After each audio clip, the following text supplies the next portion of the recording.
ଅନୁରାଗ ସାହିତ୍ୟ ସଂଗୋଷ୍ଠୀ ପକ୍ଷରୁ ନାଗାସାକି ଦିବସ ଅବସରରେ ବିଶ୍ୱ ଶାନ୍ତି ସମ୍ବନ୍ଧିତ ଆଲୋଚନା ଚକ୍ର ଓ କବିତା ପାଠୋତ୍ସବ ସ୍ଥାନୀୟ ୟୁଥ୍ ହଷ୍ଟେଲଠାରେ ଅନୁଷ୍ଠିତ ହୋଇଛି।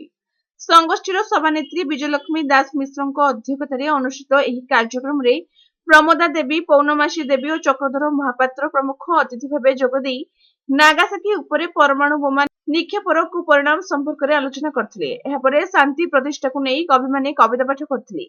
ଏହି ଅବସରରେ ଅତିଥିମାନଙ୍କ ଦ୍ୱାରା ପ୍ରମୋଦା ଦେବୀଙ୍କ ରଚିତ ନାରୀ ସେ ନାରାୟଣୀ ପୁସ୍ତକ ଉନ୍ମୋଚିତ ହୋଇଥିଲା। ଏହାପରେ ସାମ୍ବାଦିକ ଶ୍ୟାମକାହ୍ନା ପଟ୍ଟନାୟକଙ୍କୁ ସମ୍ବର୍ଦ୍ଧନା ଦିଆଯାଇଥିଲା।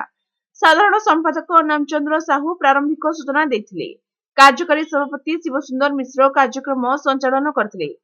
ପୁଷ୍କର ମହାପାତ୍ର, ଦାଶରଥୀ ମହାପାତ୍ର, ଜୟକୃଷ୍ଣ ନନ୍ଦ, ଯୋଗେନ୍ଦ୍ର ସାହୁ, ଦୟାନିଧି ପଣ୍ଡା, ରାମଚନ୍ଦ୍ର ସାହୁ, ଚନ୍ଦ୍ରଶେଖର ମହାରଣା, ବୈକୁଣ୍ଠ ପ୍ରଧାନ, କରୁଣାକର ଭୋଳ, ଡକ୍ଟର ରାନୁ ମିଶ୍ର, ଦେବଦତ୍ତ ପ୍ରଧାନ, କୃଷ୍ଣା ମହାପାତ୍ର ପ୍ରମୁଖ କାର୍ଯ୍ୟକ୍ରମ ପରିଚାଳନାରେ ସହଯୋଗ କରିଥିଲେ। କବିତା ପାଠୋତ୍ସବରେ ବହୁ ସଂଖ୍ୟାରେ କବି କବିତା ପାଠ କରିଥିଲେ।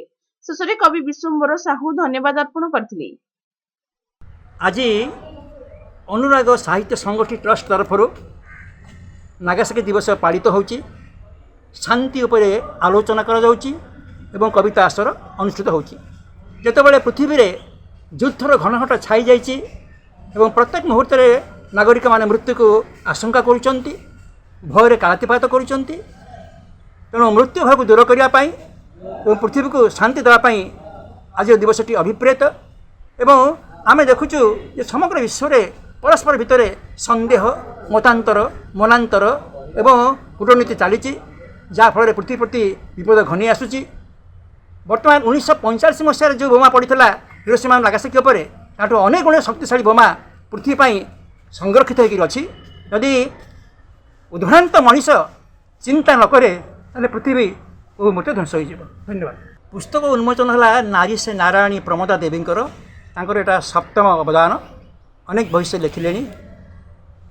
ତେଣୁ ସେ ବହି ନାରୀ ସେ ନାରାୟଣୀ, ଆପଣ ଜାଣନ୍ତି ଯେ ଆମେ ଆଜି ଶାନ୍ତି ପାଇଁକା ଚିତ୍କାର କରୁଛୁ ଏବଂ କାନ୍ଦୁଛୁ। ଯେତେବେଳେ ଯୁଦ୍ଧ ହୁଏ, ଆପଣ 1971 ଦେଖିଛନ୍ତି ବାଂଲାଦେଶ ସୃଷ୍ଟି ହେଲା।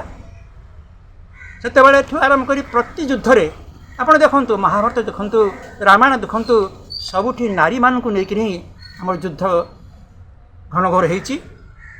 ଏବଂ ସେଇ ନାରୀମାନଙ୍କ ଉପରେ ଲମ୍ପଟ ବ୍ୟକ୍ତିତ୍ୱମାନେ ଏବଂ ତଥାକଥିତ ଉଦ୍ଭ୍ରାନ୍ତ ସୈନିକମାନେ ଯେଉଁ ପ୍ରକାର ଅତ୍ୟାଚାର କରନ୍ତି, ଅନାଚାର କରନ୍ତି, ବଳାତ୍କାର କରନ୍ତି, ତା'ର କଥା କହିଲେ ସରିବ ନାହିଁ। ତେଣୁ ନାରୀଙ୍କୁ ଆମେ ନାରାୟଣୀ ମନେକରି ପୂଜା କରିବା।